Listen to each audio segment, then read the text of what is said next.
So today, a legend in Quebec wrestling has passed away.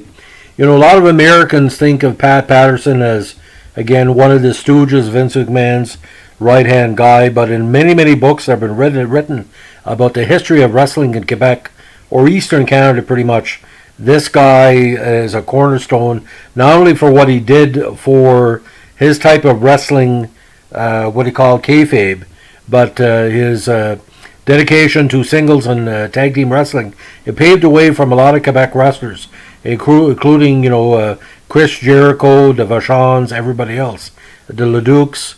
Pat Patterson, born Pierre Clermont, January 1941, passed away today, December 2nd, 2020. Now, he was currently employed as a creative consultant producer with WWE. Now, he was also the first ever WWE Intercontinental Champion and the creator of the Royal Rumble. Now, the WWE Hall of Famer is also the oldest person to hold a WWE Championship, as he won the 24/7 Championship at 78 years of age, and is best known again being Vince McMahon's right-hand man and the chief architects of the WWE.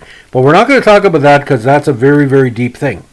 We're going to talk about his rise in the Quebec wrestling fraternity, which led to international recognition before he came into the WWE or the WWF and WWF. Now, Patterson, Quebecois, true and true, was born to a poor French-speaking family in the Ville-Marie poverty region of Montreal, Quebec. Now, he began training to wrestle at the age of 14 at Lausier Saint-Jean-Baptiste. Now, he grew into a 6'1", 237-pound wrestler.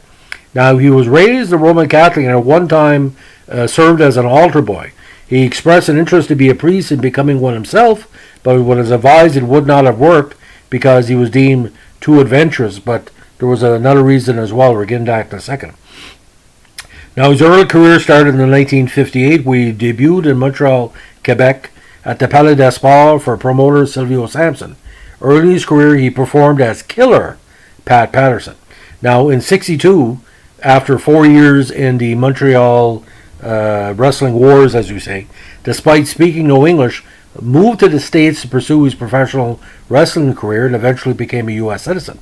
Now, Patterson initially worked for Tony Santos' big-time wrestling promotion in Boston, Massachusetts. While living and working in Boston, Patterson met his longtime partner, Louis Dondonero. Now, Patterson's homosexuality was kept on the down low, but when it became a little bit important to promote him as a wrestler, this is what happened, ladies and gentlemen. In Pacific Northwest Wrestling, from '62 to '65, he was recruited by Mad Dog Vachon for Don Owens' Portland, Oregon-based PNW, or Pacific Northwest Wrestling. At the encouragement of PNW promoter Harry Elliott, who was aware of Patterson's homosexuality, he developed the character of Pretty Boy Pat Patterson, an effeminate wrestler who wore lipstick, sunglasses, and a beret and carried a cigarette holder. Now, in '63, Patterson wrestled for promotions in Texas, Arizona, and Oklahoma as part of a talent exchange organized by OWN, which became more well known as his foppish character. Now, he returned to PNW in '64.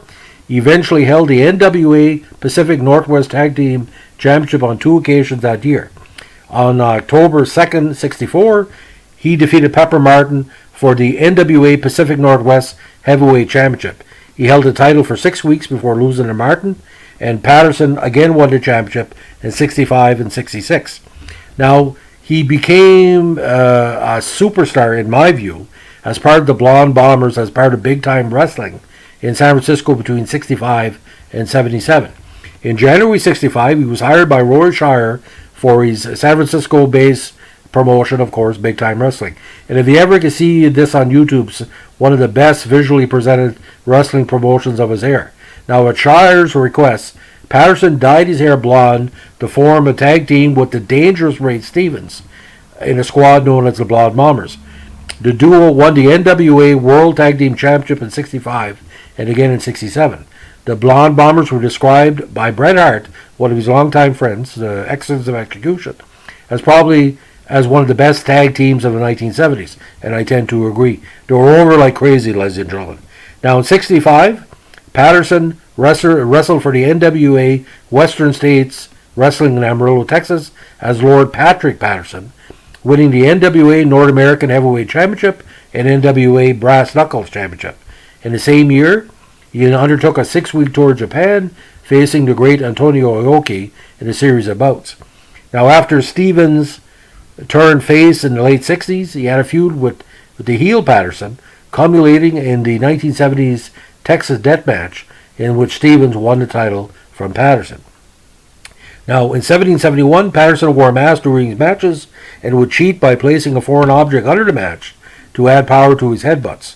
In 72, Patterson turned face again after feuding with Lars Anderson, who was managed by Dr. Ken Ramey. Later that year, he teamed with Rocky Johnson, The Rock's father, and won the Tag Team Championship. In 75 and 81, Patterson won the Cow Palace Battle Royal in San Francisco. Now, he eventually also wrestled in Championship Wrestling from Florida, which was an Eddie Graham promotion. During that run, he won the NWA Florida television title and the NWA Florida Tag Team Championship, as well as briefly serving as a booker. Now, let's put this in perspective. He was gaining more and more skill as a booker while being a title holder, and that was applied to his future years, especially when Vince McMahon expanded to take over a lot of the territories that Patterson was a part of. Now, in 78, probably one of the most successful runs he ever had, he joined Vern Gagne's Minneapolis, Minnesota-based AWA, who had a lot of former and current Canadians on the roster. He decided to reform the Blonde Bombers with Ray Stevens, with the duo winning the AWA World Tag Team Championship later that year. And he also performed on and off for the AWA until 83. Now, in 79, he also toured with New Japan Pro Wrestling. Now, in a successful return to Canada, Quebec, he made his professional return in 1980 for Lutte Internationale, or International Wrestling, and with a number of bouts for the Montreal, Quebec-based promotion. During there, he held the Canadian International Tag Team title on 5 occasions between 80 and 83.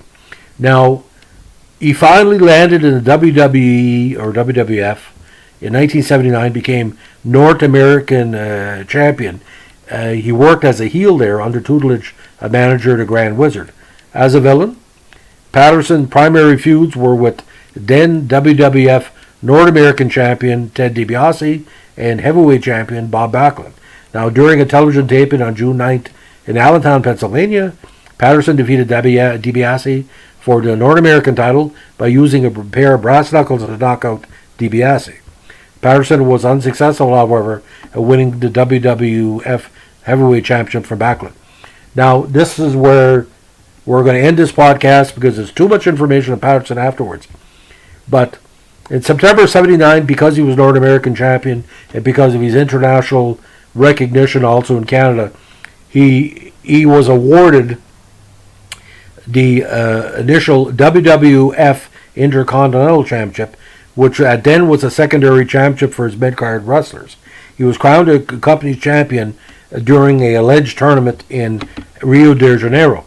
Now, at the time, the title was not considered anything but a mid-card, but it grew in recognition because Patterson, McMahon, the other bookers for WWF, put it on up-and-coming wrestlers and future champions, Tito Santana, Mr. Perfect, Macho Man, Ricky Steamboat, all the key wrestlers. And ever since that time, the Intercontinental Championship has had a prestigious run, as at one point the number 2 belt in the Fed, but now a number 2.5 between the world title and the other belt that Roman Reigns is holding as we speak. I don't want to mention that as a world belt because I just see it as an adjunct for the WWE World Championship and the World Wrestling Championship belt. But Patterson and Quebec wrestling are always going to be linked. I would figure in the history of Quebec wrestling, he's top 5 for sure. Now, you have to put the Vachons all together, Le Ducs all together, Chris Benoit, the Rougeaus. My God, what a pleasure growing up in the era I did in the 1970s and 80s to see all the great Quebec wrestlers on the national stage, on the Quebec stage, on the international stage. We could tell a story as francophones better than anybody else for wrestling. I feel honored that people like Pat Patterson, although there's some constant controversy about his life, I don't want to get in too deep in it because I don't have enough legal right to say what I want to say. But as a wrestler, we're just talking about a wrestler. Imagine if there's no Pat Patterson in wrestling, ladies and gentlemen. Bret Hart said years ago, he's the guy that invented the Royal Rumble, pretty much. He came up with the idea.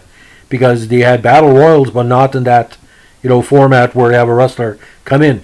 Vince McMahon would turn to Patterson and said, okay, what do you think about this? And you see even in Wrestling with Shadows and some of the other documentaries about the WWF, Patterson just basically talking to wrestlers and forming the ideas. And, Patterson as a wrestler, he was okay. Like I said, he was your typical 1960 Quebecois style wrestler. He's a hard grappler, as we say, not really a shoot fighter. But my God, he could tell a story in the ring.